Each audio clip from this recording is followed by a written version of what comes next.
All right, so it's 4:30. You all here for the EQ lecture? Fantastic. All right. So my name is Dr. Jonathan Cresci. I'm the assistant professor of music at Frederick Community College. I'm also the program manager for their audio production program. I'm also the owner and operator of Fundamental Sounds. Fundamental Sounds is an audio production and education company that also now is a record label. So if you need to get in touch with me about the lecture, or if you want any hints or whatever, you can email me at thefrederick.edu, or just brand new, not at like 3:30 this afternoon, I decided to be on Twitter because it seemed like that's what everybody wanted me to be on. So I'm at Fund Sounds, which is the only one that was available because Fundamental Sounds is way over the character limit. So today we're gonna talk about. Sounds like someone's trying to get in. Today we're going to talk about equalization, or as everybody calls it, EQ. Okay, got it. Let's go. All right, so we call this filters and curves. Okay, so first we gotta understand. So for those of you who were at the reverb lecture, which was yesterday. We had a fun time because this room has a lot of reverb in it. So it was very hard to actually show people what reverb does when you're in a space that has so much reverb. But we're going to try our best to deal with equalization today and sort of go over why we use it and how we use it and how you can use it creatively and how you can use it correctively. So the first thing that we need to think about, just like with the reverberation, is we have to figure out what is EQ for. Why do we use it? Okay? And the reason why we use EQ is because it enables us to alter the tone of instruments, whether you are doing EDM where you have sampled instruments, or if you're using oscillators to create different tones, or if you're actually recording your own music with real live instruments, which I hope everybody tries to do a little bit because I'm a real live musician and I like work. And so we need to know, like, why do we use EQ? And it's because of tone.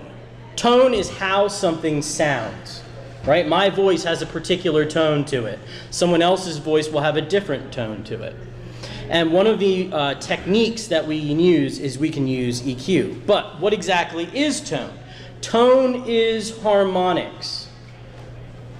Say it again, tone is harmonics. Every instrument, every acoustic instrument on the planet operates off of what is called the Harmonic Series.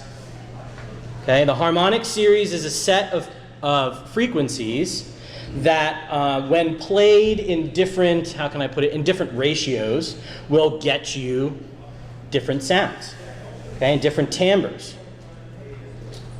So for instance, here is the Harmonic Series in C, only up to the 12th partial.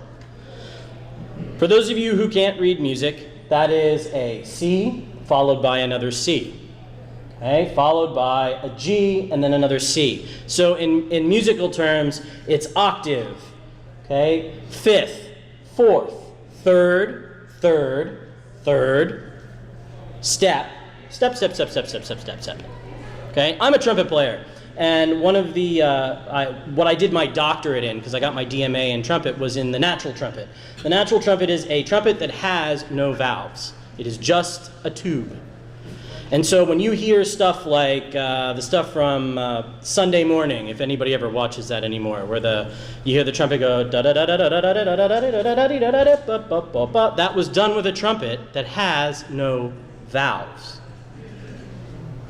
Right? So that means that dude, well, that particular recording was done with valves, but the person who would have originally played it would have had to do it with only his lips. And that is why we have to play so loud, or so high, I should say, in Baroque music, because in order to play a scale, we had to play really high. Okay? But what this also shows you is that you might be playing a fourth space C. Middle C, as we would call it. And if you play that C, all of those other notes are happening at the same time, just in different ratios. So if it's dark, it has more low harmonics. If it's bright, it has more higher harmonics. That's how we deal with tone, okay? I know it's kind of loud. I don't know. Should we shut it? Probably. Okay. So you can use equalization to change and alter the tone of your instruments or of any sound by not only altering the note itself, but altering the amount of harmonics that are going into it, altering notes that aren't being played. That's something that's very, very key to understand with equalization. It's not just about changing a note. We have other tools for that. Like if you want to auto-tune someone, and I'm only using auto-tune, not the trademarked auto-tune, but like our colloquialism that we use, you know, you can buy Melodyne and move notes around. Okay, that's not an issue anymore. But in order to change the tone of something, we use equalization. So, how do we quantify tone? By the way, if you have any questions, just raise your hand. But I want to get to like actually doing stuff. So, frequency.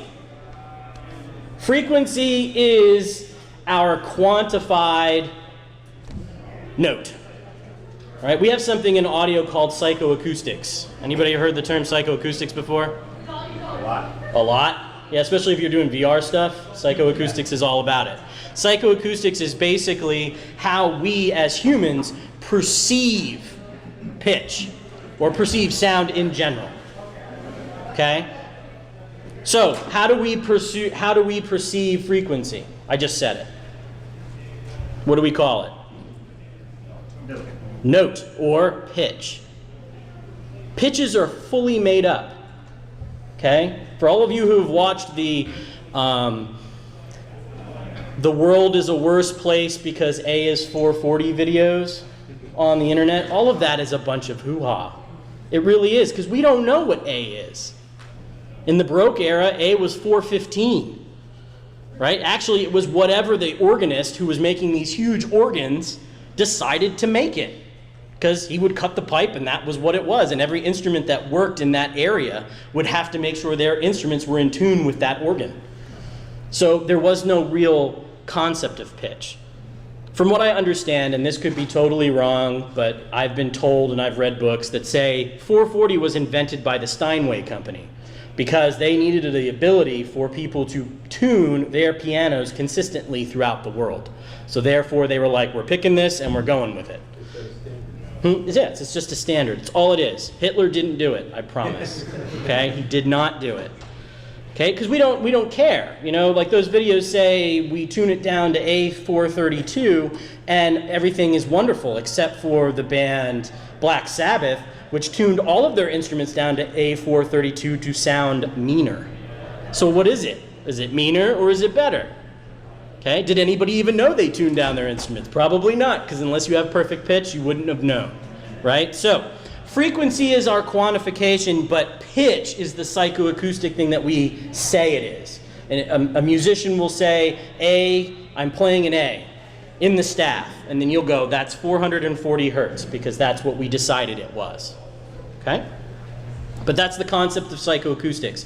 It's where yesterday we talked about psychoacoustics a lot. How do we determine space and how do we put people in that space and fake them out because they have no visual reference? Well, pitch is much the same way. How do we fake people out and say, well, this tone is going to be different than a different tone by using equalization? Now, there are 5 EQ types. There's actually probably a lot more than that, but we're just going to talk about these. The first one is the one called a filter. Filters, everybody here who does anything with electronics understands or at least knows what a filter is. A filter does exactly that. It removes frequencies if it's an audio filter. Okay? We have what is called a low-pass filter. It is called a low-pass filter because it passes low frequencies. Okay? We then have a high-pass filter, which, guess what, does the exact opposite. So what it does is it has a slope. You see where there's a transition region? That's your slope. And you can choose that in a lot of filter programs. The steeper the slope, the more abrupt the frequency change will be. We use things called brick wall filters in digital audio to eliminate frequencies above the Nyquist frequency, which we cannot sample. But in general, in audio, we don't necessarily use brick walls very often. And then finally, we have the band pass filter. Band pass filters pass a particular band. There are lots of things out there that are built-in band pass filters. Ever spoken on a telephone before? That's a band pass filter, right? In fact, now it's such a cool effect, people sell microphones that make you sound like you're talking into a telephone for hundreds of dollars, when you could just buy a telephone and plug it in. So that's a pass band filter, or a band pass filter. It passes a certain distance, certain amount of frequencies. Now, what would we use filters for? We use them to get rid of stuff that we don't want anymore. Right? I hate to, how many of you are big into electronic music, electronic dance music? You guys really rattle those subwoofers? Yeah? Yeah. I hate to tell you though, you send that to a mastering engineer, all of that's gone. Yeah. We use high pass filters to eliminate anything really below 60 hertz because most people's speakers don't even go that low. Unless it's very specific that we want to activate a sub. And then we might let it go down to 50 hertz-ish, right? But most of the stuff that exists down there is trash. It's, no offense to anybody, but like, it's this, right? It's the rumble, like if a truck goes by and this picks it up because it picks it up through the microphone stand, that rumble happens. And yeah, if you're listening to it on a pair of headphones, or if you're listening to it on a pair of cheap speakers up here, you won't even know it exists. But you put that on a full range speaker and there it'll be. It'll rumble, okay? Now organists hate this because organs, they go, I just finished a CD with an organist and she was like, I can't hear my pedals, but she was pedaling down at like 40 hertz. And I'm like, I'm sorry. Nobody has those. I had to cut them out. They're just not there anymore, right? I actually broke a pair of speakers doing that. You can actually break speakers if you push them too hard, and you won't even hear it. It'll just go, poof, and it'll be gone. So we use filters to get rid of stuff. Tone control. We all know the tone control. It's in your car, right? Bass and treble. That's all you get. We don't even know what bass and treble means, but it means something. And we call these program EQs because they were used back in the day to change the tone of everything, right? Not an instrument, but of everything, the whole program. So mastering engineers love tone controls and they spend multiple thousands of dollars for things that basically just boost and cut treble or boost and cut bass, okay? The big one now that you can spend tons of money on is the Dangerous Music Bax EQ. That stands for the Baxandall Curve, which is found in any tone stack of any guitar pedal that you will ever use ever, okay? Or any amp. It's the same thing. And so use that instead, okay? But it's a Baxandall curve. And as you can see, most EQs are really into how the curves look. This is a very gentle curve. See, it kind of looks like a shelf where it sits up and then it comes down very gently and then it comes back up. And you can actually change and sort of tilt the audio one way or another, right? You can emphasize the low harmonics to make it darker, or you could turn it and tilt it the other way to make it brighter. It's exactly what you do in your car, right? Although I bet everybody here just turns everything up to 100%, right? You just go bass and EQ, bass and treble, just to get that boost. But if you wanted more bass in something, just overall, you could use a tone control and just bend the pitch, okay, or bend the frequencies. All right, this is what's interesting, is that the frequencies can be, this is about the tone control. Frequencies in tone controls can be sweepable, meaning you could change that frequency where this curve starts to drop or starts to raise. But on really, really cheap ones, you can't. It just is treble and bass, and you have no idea where those treble and bass are. That's where they are, okay? You have to use your ears, right? But most of the time they're fixed. Then you have the graphic equalizer. This is for everybody who has a stereo at home or has done live sound. Okay, live sound, they generally use graphic equalizers. Graphic equalizers are basically just a box that has a bunch of little faders. They're gain controllers, or potentiometers as we would call them. And they're fixed frequency and fixed Q. I haven't told you what Q is yet, but I will in a second. But they're fixed, meaning this is the frequency. You can boost it or you can cut it, and that's it.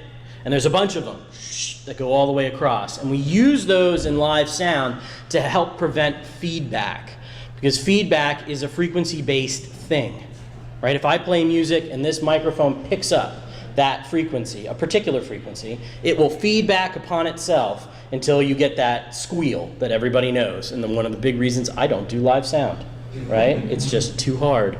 And what they will do is a live sound engineer will play a frequency sweep through the room, and before anybody gets there, and cause feedback. And he'll figure out, well, which frequency is making the feedback happen, and go to his graphic equalizer and pull it out. And now he can push those microphones just a little bit hotter. Yes?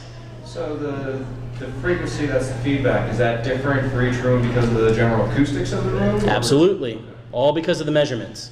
And it would actually change also as soon as you put people in it too. But would it change on temperature and humidity and things like that too? Or? Maybe if you were in like extreme temperature and humidity climates, like in Colorado, and all of a sudden it like became 1,000 degrees or something. But in general, it wouldn't. But definitely the acoustics of the room. Okay? Every room has its own acoustics, and that's why they call it ringing out the room. And they will find each one of the major problems, and they will pull them down. And that allows them to play music louder in the room without causing feedback. But that's generally what a graphic equalizer is used for nowadays. It was also used back in the day to quote unquote tune rooms, where like you would put your speakers up and you'd put the graphic equalizer, and then you would make the speakers flat in your untreated room. Okay, that doesn't work. I mean, it does if you keep your head really still, because as soon as you go like that, it's no longer working anymore. So right, like even now, like you can buy speakers that have this microphone that tunes the room for you, and that's like the thing. It's like 4K TVs. Just wait until 8K, right? I mean, it's gonna go up, so who cares? And that's kind of what it is. It doesn't really work super well. So we don't see graphic equalizers very much in the pro audio world necessarily, but some people love them. And one of the reasons is because they're not super flexible. They have a fixed Q, which I'll say in a second, and they are fixed frequencies. So if you don't like it, it's too bad. Get another box, okay? Or go inside and change the resistors. Yes? Is it basically the same thing, a graphic equalizer, as just a bunch of bandpass filters next to each other? Yes. Absolutely. Good way to put it. That's not supposed to be there. Okay. Parametric equalizer. This is where we talk about, so who invented the parametric equalizer? You can go on all of the forums and they'll all give you a different answer. If you talk to Rupert Neve, he did. Okay, if you talk to Massenburg, he did. And yeah, there are, I don't know, lots of people, okay? What parametric means is fully sweepable. If something is parametric, that means you can go from all the way down to 1 hertz, all the way up to 20 kilohertz, whatever. You can sweep all the way across the entire audio spectrum. You can also do what is sweepable Q. Q you will see on many different equalizers. Q stands for quality. Yes, I didn't know it either until I learned it. Q stands for quality. The higher the quality the filter, okay, because they are filters, EQs are just filters, the tighter, and I will show you this in an EQ example, but the tighter the curve is. This would be a very high EQ, or sorry, high Q. This would be a very low Q. So what that means is if I do this, I'm only really affecting whatever frequency I'm pointing it at. If I do this, look how I'm now affecting a much wider band, lower Q. Okay, so parametric equalizers allow you to change this infinitely. All different ones. Okay? Yes? So you would say that Q is just the amount of attack that you have on your filter? No, no attack. No attack. Attack is a dynamic thing. This is all frequency based. Attack is more like Attack is an envelope thing where that's the actual strike of a note. It's more dynamic in nature. This is literally just how we can pick out our frequencies. Like, what frequency is my filter affecting? It's affecting 440 hertz. If I do this with a lower Q, something that's much more less quality, I'm now affecting 100 to 300 hertz, with the center being on 440. Does that make sense? Yeah. What you're talking about, and this can get confusing, is there's something called an ADSR curve in a lot of samplers. It stands for attack, decay, sustain, release. And what that is that's a dynamic thing. So every instrument has a signature. Time domain. Yes, it's more amplitude domain than time domain. But think like a clarinet. Tom plays clarinet. Okay, clarinets go like this when they go like that. So there's very little.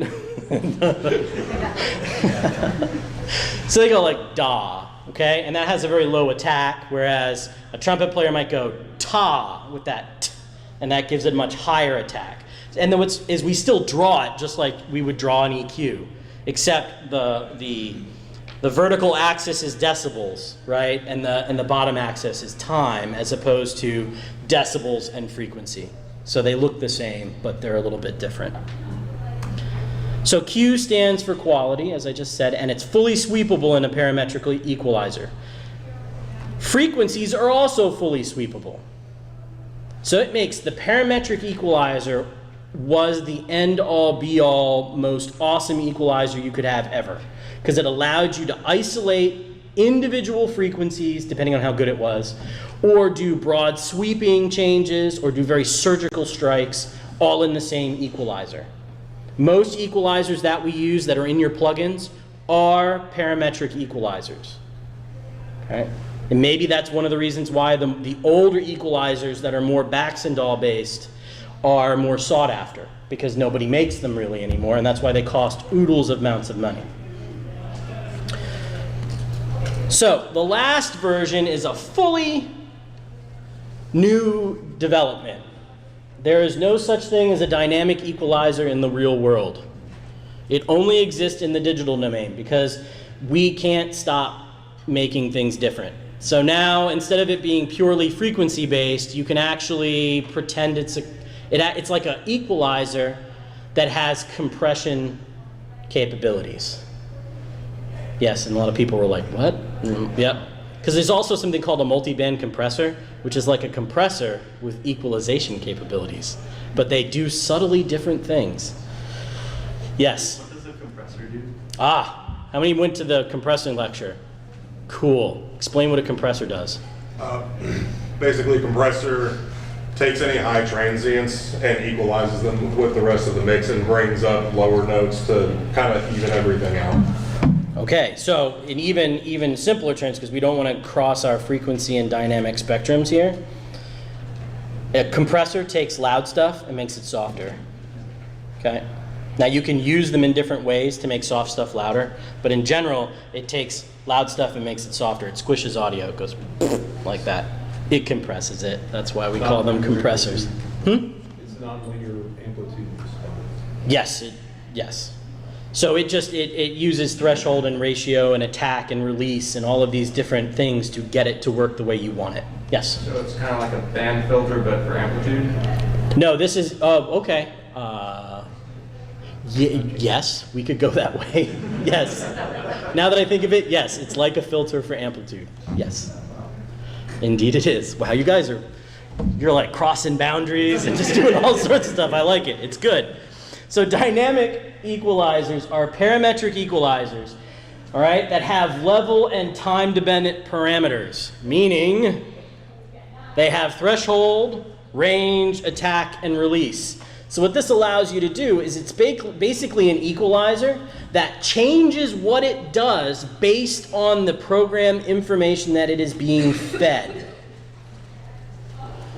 So that means, for instance, let's say you have a vocal and you're like, the vocal's really dull. I want to make it really bright. So you go into the high range and you boost it. And then all of a sudden you get sibilance, and it's awful, and the S's like drill into your brain, and it's awful. Then you could use a dynamic EQ to dip the sibilance every time it got to a unruly level. So you're making it overall brighter, but every time that S hits, it would go boop, and it would drop it. Okay? Not the same as a de-esser. A de-esser is a compressor that operates only in the S frequency band. But yes, I know. It seems like semantics, but it really isn't. They don't operate the same at all. But I'll show you. So now we get to, good, I am on time. We're getting to technique. All right? This is kind of important. This is, if you were to take my classes at Frederick, this is one of the first rules you learn. I know this is being put on YouTube, but the very first rule is, and you should all learn this, don't be an asshole. Okay? Right? Make friends. Friends are important. Okay? But the second most important rule is that equalization is not a substitute for poor mic choice or placement. Copyright me. Okay? I'm a poet. So there you go. This was drilled into my brain when I was an undergrad, and that was because if you go to someone, for instance, all right, if you go to a recording engineer who says, "Don't worry about how it sounds now, I'll fix it later," you run far away and fast because you can't. Right? That is the truth. You cannot fix it in the mix. It doesn't work. It just makes mixing harder. And in the end, it just sounds bad, no matter how you do it. Okay? So what you want to do, like for instance, if you guys come to my voiceover panel, we'll have a bunch of microphones there that you'll hear people speak into, and every microphone might be a slightly different sound on the same vocalist because it's emphasizing a different frequency spectrum. So with equalization, what we want to do is we want to try to get the sound we want now. Right? You want that guitar to sound like Weezer? Then you need to get an SM57 and make the amp play really soft, and then have the distortion right, and then just put it right up against there at a 45-degree angle, approximately 2 centimeters from the middle of the cone, and that will give you Weezer sound. Okay? How do I know this? Because I take notes. Right? When someone says this is what I want, we find it, I take a picture, I write it down in a book, and then I know that this is where I'm going to go, or at least this is where I'm going to start. Okay? And so I don't want to say, okay, don't worry, talent, I know what you want, I'm just going to equalize it later to be better. Because it won't. Right? So don't use this as a crutch. Don't use this lecture as, oh, I can go home and make everything sound better, just throw the equalization in. You need to use equalization in very, very sparing amounts. One of the big reasons is because equalizers use phase to create what they do. Phase is the interaction of waveforms. Okay, we all use them, or at least I think some of us have used it. How many of you use noise-canceling headphones? Active noise-canceling headphones. There you go. Those use phase. They sample the sound, the drones from outside, and they feed them out of phase, meaning 180 degrees, meaning instead of the sine wave looking like that, it now looks like that. They feed it back into your ear, and it cancels out, sort of, mostly, ish, okay? And that lowers the background noise, like planes. Notice how it doesn't work on voices. And it's because we have too many modulations for it to handle, but like a plane, drone, engine, no problem, right? So equalizers use phase to boost and cancel frequencies. So the more equalizers you use in your mix, the more phase coherence the bad phase coherence will happen, and your mixes will get muddy and unclear. And that will come from overuse of equalizers. And you'll ask, well, if I buy a console, every channel has an equalizer. Shouldn't I be able to use all of them? Absolutely not. Right? You only use them if you absolutely have to. Okay? We try to get the sound we want right away from the microphone. Now, if you're a mixing engineer and you don't do the recording side of it and you're stuck, then you're stuck. And you just have to do your best. But we try not to use equalization a lot because of this phase issue. Now, modern computers do have what are called linear phase EQs, which no longer use phase to create the boosts and the cuts. But they don't sound very good. Well, they sound very clean, but if you use a lot of them, you end up with different issues, different digital artifacts. So you're kind of better off using as little as possible, okay? So, record better. Don't use these tools for evil, okay? It's like compressors. Compressors are evil. They are. They're just flat out evil. You gotta be careful with them. All right, so typically we use EQs as an insert effect, and to remind everybody, this is what an insert effect does, okay? It's a track that you then put the effect in the track, so you are permanently affecting the sound. Once it goes into that equalizer, it does not come out the same, even if it's off. That's an important thing. Even if you've bypassed it, depending on the equalizer, it could still sound like something. I use this all the time. I told you I use a lot of UAD plugins. I love the sound of what is called a Pooltech EQ. I love it. It's a tube EQ from the 30s or 40s or something. And they're super expensive to buy the old ones, and the new ones are kind of expensive too. But I like to just put it on there. Like, I just put it on. It's not even doing anything. It's even bypassed. But because UAD does all of the analog stuff, it still sounds like the tubes. And it puts all of this extra harmonics in it and makes it sound cool, and I like it. But even if it's bypassed, it's still working. So you have to assume that a lot of these plugins are analog-based plugins. They are derived from analog, so they will still operate even when bypassed. So if you don't need it, get it off the channel, because it permanently affects your signal, okay? Yes? This is the case in digital mixing as well? Absolutely, because every plugin is essentially based on an analog counterpart. Like, how many of you use Logic? Some of you, okay? Logic users, all of those EQs, and especially the compressors, they all have models of analog stuff. That's why the compressors all have different colors, and they're representing different stuff. Pretty much everything is based in that way. So you have to be careful. If you don't need it, delete it.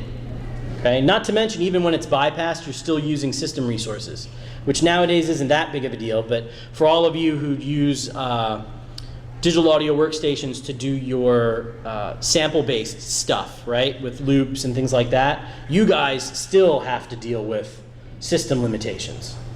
I don't do a lot of that work, so I don't. Audio is easy. I could run it off a gigahertz laptop and be totally fine, right? But running Pro Tools with MIDI, 128 tracks, you've got to use because I'm a Mac guy, you'd have to use one of the new iMac Pro behemoth, scary, $6,000 machines to run that. It's pretty scary, right? So it's better to just conserve when you can. So I usually use EQ in two different stages. The first is correction, and I just told you, don't use EQ to correct things. But sometimes you have to, because it just is what it is. So I use correction first, very, very small movements. And then after correction, I then enhance. So I don't try to correct and enhance in the same plugin. I don't know, you probably could, and it would probably be fine. But in my weird brain, I feel like you want to do all the correction first, and then after you have something that is correct, then you want to make decisions about how to make it better, as opposed to trying to make it better here and then realizing something else needs to be changed, and you change that, and then it changes what you did up here, and you're constantly going back and forth. That bothers me. If you go to my mastering lecture, that is how I master. All right? I master for dynamics, and then I go backwards to make it sound right. I don't make it sound right and then make it louder. Because what will happen is everything I just did will change, and I'll have to go redo it, so what's the point? Now, you're gonna ask yourself, you got all these frequencies, and what do they mean? All right, I read an article online several months ago about how frequency charts are stupid, and I kind of agree. He has a very good point, okay? Because, seriously, it's great to know that a trumpet goes from about 100, well, like 200 hertz to like 1 kilohertz. That's how many notes we have. We don't have any more notes, but our harmonics extend above that all the way up to 3 kilohertz. That's good to know, right? However, what it doesn't take into account is what you recorded it with. Because if you record it with a ribbon microphones basically kill everything above, 8 kilohertz. So that changes the way the trumpet sounds, the tone of the trumpet. So if you go up to those frequencies that you think are going to make it brighter, but you recorded it with a dark microphone, they're not there anymore. They're gone. You can't make them brighter anymore because they weren't recorded. So those kind of things are a little, they're hard when you use them to mix. However, it's really important to know what each area of our frequency spectrum does. So the first one is sub-bass, 20 hertz to 60 hertz. Just to let you know, the extent of human hearing is 20 hertz. We don't even really hear that. That's more of the I feel my seat vibrating kind of thing. It's more of a feel and pressure in your ears. You feel pressure. Remember that subwoofers originally were called LFEs, which stands for low frequency emitter. Okay? They were used solely so that when the plane exploded in the movie theater, your seat would vibrate. That's what they were originally intended for. And then we got a hold of them and decided that we were going to make entire genres of music based off of playing between 125 hertz and 20 hertz. Dubstep, right? Now, and that's funny because I remember getting something from one of my students and they were like, listen to my new tune, and I put it in my CD player and I'm listening to it and all I hear is like beep, boop, beep, boop, boop, beep, boop. And I'm like, what is this? This isn't, I don't have any idea. And I went and put it in a frequency analyzer, and it was because all of the frequency spectrum was down and where my speakers don't, because I don't have a subwoofer at home, so I couldn't hear any of the melodies that were going on. So that's something to remember. Sub-bass, so I wrote mostly noise is down there. We tend to kill sub-bass pretty quickly, right? Kick drum tone, yes? Is that just for digital mastering? But what about if you're cutting to lacquer? Oh God, if you're cutting to lacquer, you're cutting even more than that out. That's one of the big fallacies of vinyl. I will not pretend to be an expert because I am not, okay? However, everybody assumes that vinyl records give you this wide frequency spectrum. They actually don't.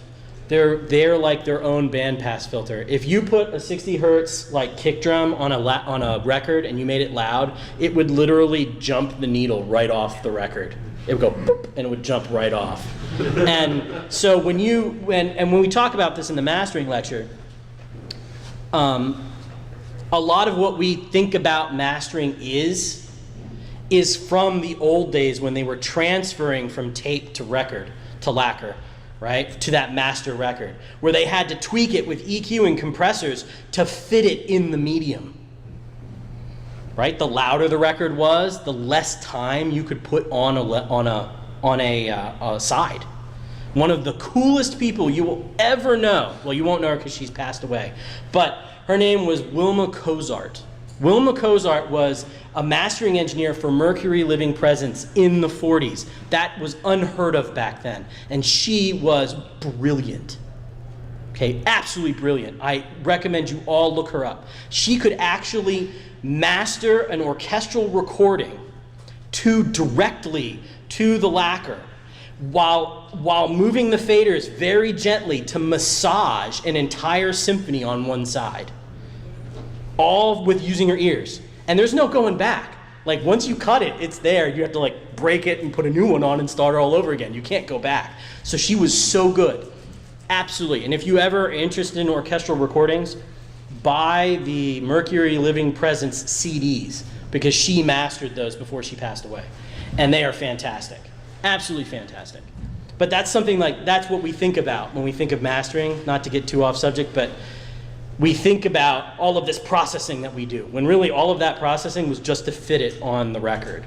One of the most famous records of all time, well, it's not, I don't know, really expensive records, for those of you who buy records still, is Led Zeppelin 2, and I don't know the guy who did it, the mastering engineer, because it just jumped right out of my brain. I'm too old, and these panels go on far too late at night. But it's so rare because everybody brought it back.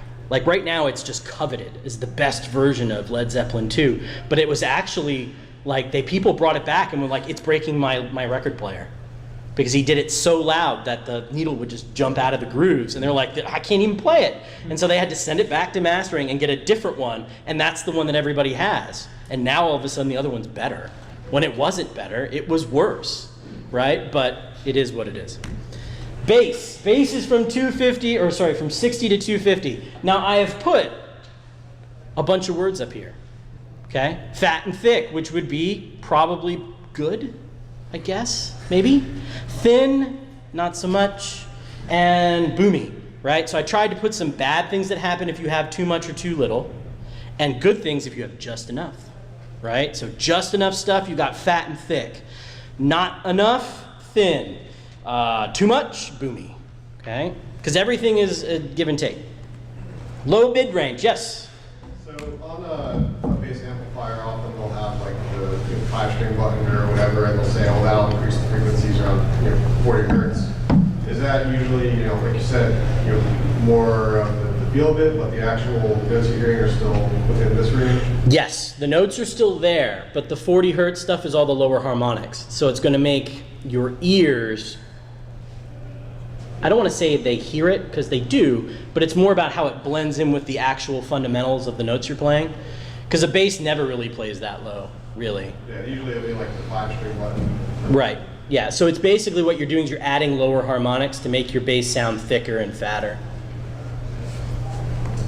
Low mid-range, 250 to 500. Low mid-range is muddy, boxy, or transparent, which is nice, okay? But yeah, that's where whenever you listen to like 90% of the recordings I get to master, all I have to do, I could just blindly just scoop out 500 hertz and everything sounds better.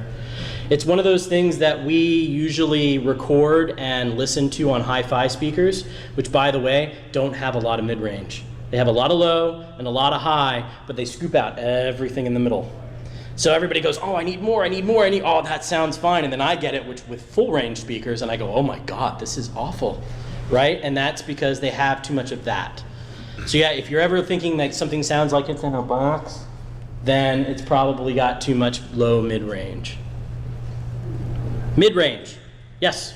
So is that because our ears hear like they're not as good at picking out those types of frequencies? The higher stuff comes through better first, lower stuff comes through better? Or is it because the speakers people are using usually trip over that range? It's usually the speakers. Our ears are actually quite good at mid-range. That's usually the flat area of where our ears hear, somewhere in that area. You want to look up how we hear. That's another psychoacoustic thing. They're called the Fletcher-Munson curves, which a dude called Fletcher and a guy called Munson made these curves. And they basically said, we're going to play this tone at this level, and how much do you have to turn it up to make it sound equal? And we find that low frequencies, we don't hear them very well, and so we're always turning those up. And high frequencies we hear not as well either, and we turn those up, but the mid-range we do.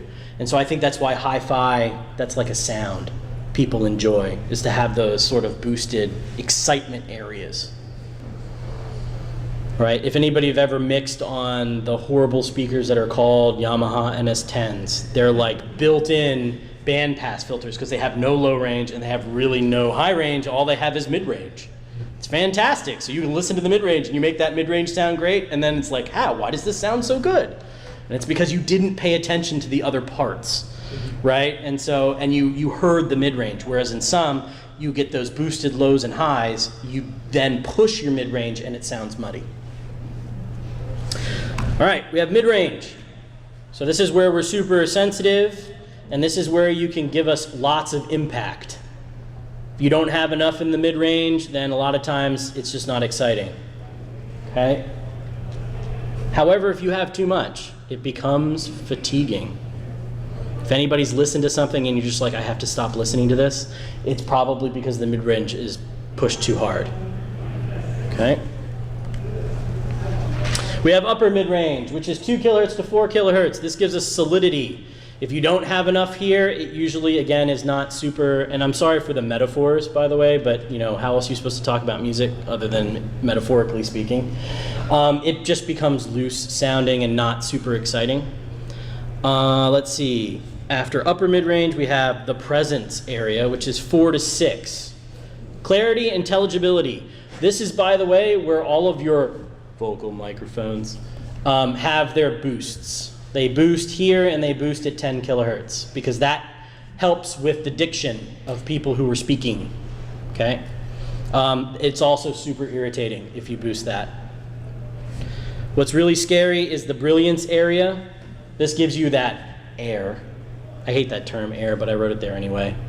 What you're doing is you're boosting the air in the room. That's why it sounds airy. You're boosting noise, which I find counterintuitive, but there you go. It gives sparkle, but if you're not careful, specifically, if you're writing anything down, write this down. 8 to 9 kilohertz, don't touch that ever with an EQ. That is where all the S's live. They all live right there, and you can't touch them. Just don't. Just don't put anything there. Go around it. Do whatever you do, because as soon as you put any kind of EQ there, you're going to screw it up. Just don't. Yes? The letter S has a fixed pitch. I guess, yes. It's not really that it's a fixed pitch, it's just that area, that 1 kilohertz area is where all of this is. And so as you're hearing lots of S's, I'm trying to say S's a lot, that can get, like if that's boosted, it's just like makes gives you a headache. It's bad. And a lot of people end up boosting it because they want their vocals or their instrument to be brighter. And they inadvertently make the S's worse.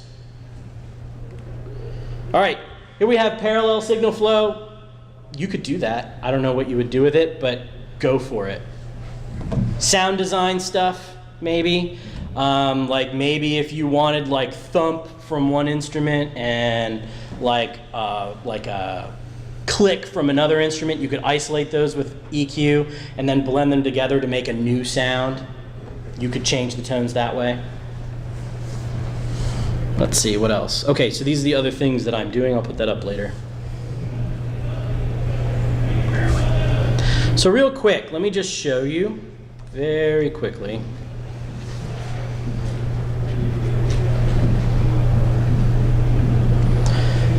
What an EQ looks like, a modern EQ. One of the things that and I'm going to show you the bad way to do things because bad is always fun. Okay, so this is a equalizer called Fab Filter. And I'm just going to show you really quick so you guys can ask questions. But this does like one of the worst things in the world. And what it does is it does this. Hey, look, there's an EQ bell. And then you're like, wow, look at this. That's a shelf.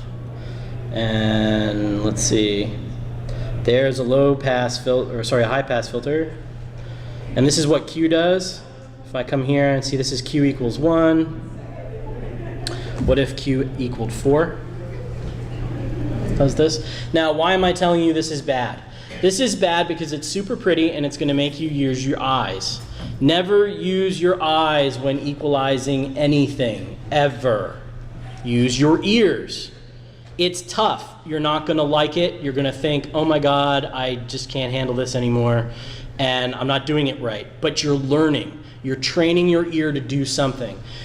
The problem with this is boy, this looks like a whole, like this doesn't look like a lot. It's only 3 dB, it looks pretty nice, except if I come over here and I go like that. Now it looks crazy, right? Visuals don't really have a whole lot to do with what we hear, but we tend to mess with this. And I promise you that if you've ever worked with equalization, that you have messed with this for hours and then realized it was bypassed. But you heard it, you were like, oh, this sounds so much better, and then you look up and you're like, oh no, it doesn't, does it? And it's because you were mixing with your eyes and not with your ears. So whenever I do anything that involves equalization, really anything, any kind of processing, I always have my eyes closed. I try to avoid things that have this very pretty interface. Yes, I own this plugin, but I would much rather have a plugin that looks like this.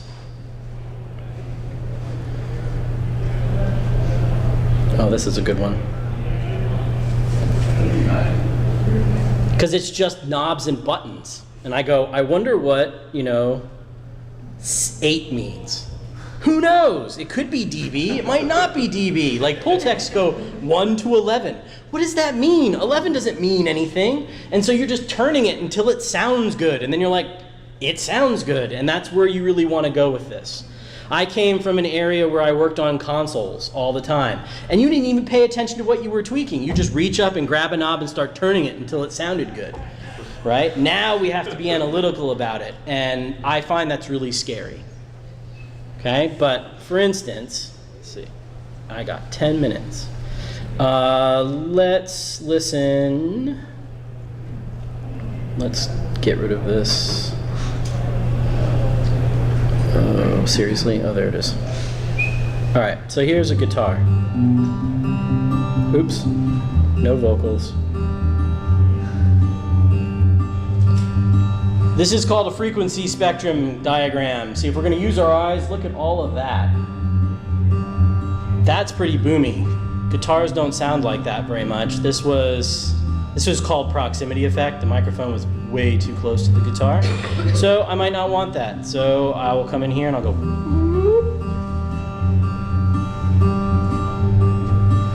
Now it sounds much more like a nice guitar, right? Maybe I want it to be brighter.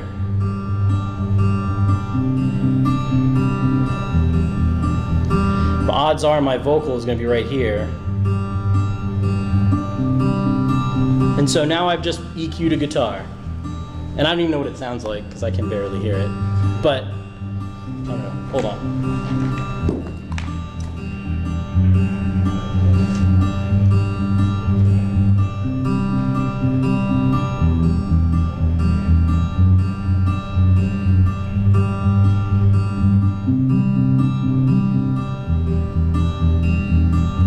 About there. Okay? One of the interesting techniques that I will tell you of that everybody uses in the industry, whether they like to or not, it's called the hunt and peck method. Okay, hunt and peck. So what we do is we do this. Okay, and we probably make the cue a little bit smaller. I used to be able to do this. Hold on. There we go. Yeah, and you go back and forth, right? And you can make cool effects. Feel free to use that if you want, your next tune. Don't tell me I didn't give you anything for free. Okay? But you can find things you don't like. Like, I don't like this. So I can do that. Do it fast, though. Right? I have students who go very slowly, searching for it. No, you gotta go back and forth really quick, because the longer you listen to it, the more you're like, oh, maybe that's okay. And then you get rid of it and you're like, now it doesn't sound as good as it did before. That's another thing that we have to worry about. When things sound, we like bright things as humans. And if you hear something super bright, you're like, oh, this is good, but it might not be very good. Because in the end, we generally want to use equalization. If I can just wrap it up for questions. We use equalizations to make things fit. Like if you're using it in a mixing context, okay? Like for instance, I shouldn't do this, but I'll put in the vocal for a second. When you bought my shoulder, I thought you. Without that EQ, then I couldn't. Do you hear the difference how the vocal now is masked by the guitar? And that's because guitars frequency-wise eat vocals. Guitars eat vocals, okay? Kick drums, well, basses eat kick drums because they exist in the same spot. And so you got to decide what's more important, the guitar or the vocal. Well, this is a singer-songwriter, so it's the vocals. So you carve a little space in the guitar for the vocal to sit. And then the vocal will sit there and it'll sound fine, it'll sound pleasant. And the guitar still sounds like a guitar and it matches with the other pieces. And that's really in the end what I use EQ the most for, is for carving areas for things to be so they can all live in a cohesive unit as opposed to fighting. right? If you ever find yourself mixing something and you're like, oh, the guitars sound really good, and oh, but I can't hear the vocal, so you push the vocal up, and well, now the vocals, I can't hear the guitar, so you push the guitar up. Well, that's not working, right? It's not right. So what you have to do is why is it not happening? And that's usually because of the frequency hitting each other, and that's what we use equalization for. So, questions? Yes? So do you think people use I think you call it the dynamic equalizer, to do some kind of frequency-based sidechain stuff like that? Oh, you definitely could. I've always considered I was like, I wonder if I should do this or not. Do it if it sounds good, but yes, I would assume that people would do that.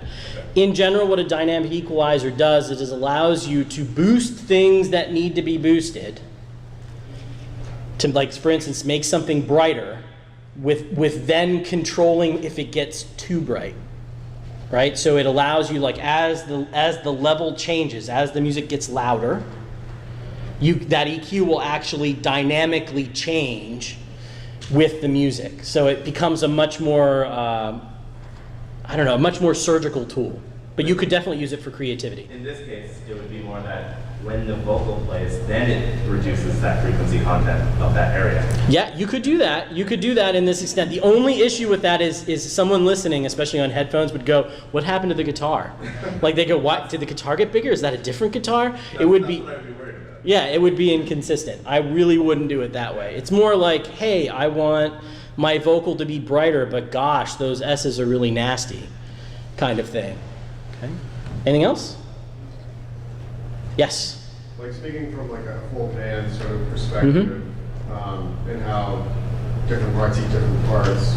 Like if you were doing just a standard, drums, bass, guitar, and vocals, what frequency range would you try and sit each one in predominantly? Okay, so drums, bass, and guitar. So we break the drums up. So kick and bass are going to be in the same area. They're going to be between 60 and 100-ish, right? Maybe 120, somewhere in there. I always find my guitar, so then snare drum is going to be from like 500 to 1.6 kilohertz, sort of. There's also parts of a kick drum. If you want beater noise, that's like up in the 3 kilohertz range. So that's when it smacks. When it does that, you have to take that separately. Guitars are going to exist from 500 to like 2K-ish, with their harmonics being a lot higher, especially if you use distortion. And so the distortion is going to end up really a lot higher. Vocals are always in that 250 to like 600 to 800 range. That's why vocals and guitars don't get along. Obviously, cymbals are way up in the 3 to 6 kilohertz range, that sort of thing. Yes? So you mentioned carving out a space in the frequency spectrum if you have, for example, vocals, but that last song, it had some parts that were instrumental and some parts that were vocal. Yeah. So if you just carve out a place in the guitar, then the instrumental parts aren't going to have that full spectrum, if you will. Correct. So I was wondering, how do you equalize something like that? You could use dynamic equalization if you'd like. You could do that, or you could automate it by bypassing the equalizer whenever the person wasn't singing. In general, I tend to just leave it alone because I don't want the person listening to think that something has changed. In practice, does it normally sound kind of off a little bit if you change the equalization on an instrument like that? Based on Like dynamically change it? Yeah, in my head it would, because all of a sudden I'd be like, wait, the guitar doesn't sound right. I'd rather the guitar be consistent through the whole thing. I'm sure you've heard like electronic music where they dim the treble for the bass hits to make the bass sound. I don't know what it's called, but that really gets on my nerves. That's using it as a sidechain effect, and if it gets on your nerves, you don't like it, but some people do. Again, it's a very stylistic thing, right? You can't approach a singer-songwriter like you'd approach a black metal group, right? I've recorded black metal bands, I've recorded 70s rock bands, singer-songwriters, orchestras, and they're all different. And you have to respect the genre, right? I'm so tired of the whoop, whoop, whoop, whoop, whoop, whoop, whoop, that whoop, whoop thing that happens in all electronic music. I wish that would so go away, but it isn't gonna go away. It's just gonna be, or like drops and things like that. But it can also be cool. I really like filter sweeps. I think filter sweeps are kind of interesting. So, you know, it is what it is. Yes? If you're recording or you're trying to EQ like a piano recording, the piece in question has like really high sections and then really low sections.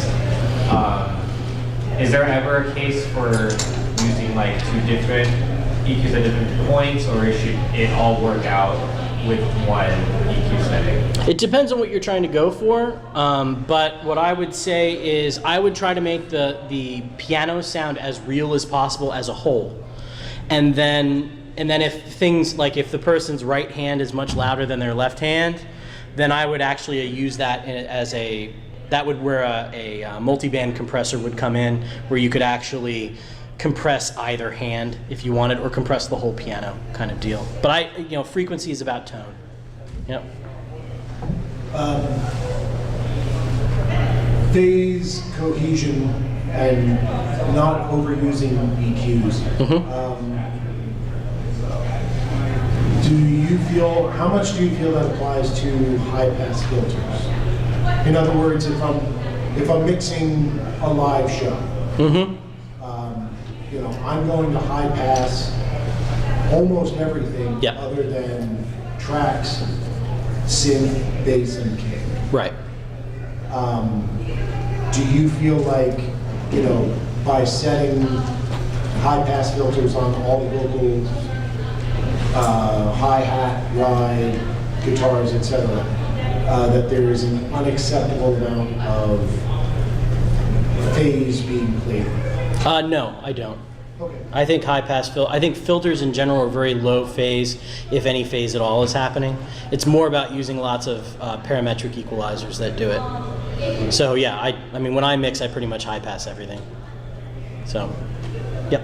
That one slide you had there. Sorry. Go ahead. Oh, sorry. About that parallel sidechain you had. Sorry, you just you didn't talk about that too much. What were you going with that? So parallel signal flow means you have one unaffected signal, so something that's not being EQ'd, and then you use a send to create an EQ'd amount, and you could actually use that to boost the equalization of a particular part of the song dynamically by muting it and unmuting it or whatever. You're actually changing the tone by adding this extra signal in. So that's what you could use. It's a very creative way of doing things. Yes, I understand. All right, so I have to wrap this up. Thank you all for coming. I really appreciate it. If you want to learn anything more, because there are no names on anything in the Reaper, or not in the MAGFest guidebook, those are the other ones. If you're feeling saucy at 10:30 p.m. tonight, it'll be fun. We're going to be learning Reaper. We're also going to Reaper's a DAW. That's $60. And recording better voiceovers and mastering music. So if you have any questions, feel free to come up and talk to me. And thank you all for coming. Right? Enjoy your MAGFest.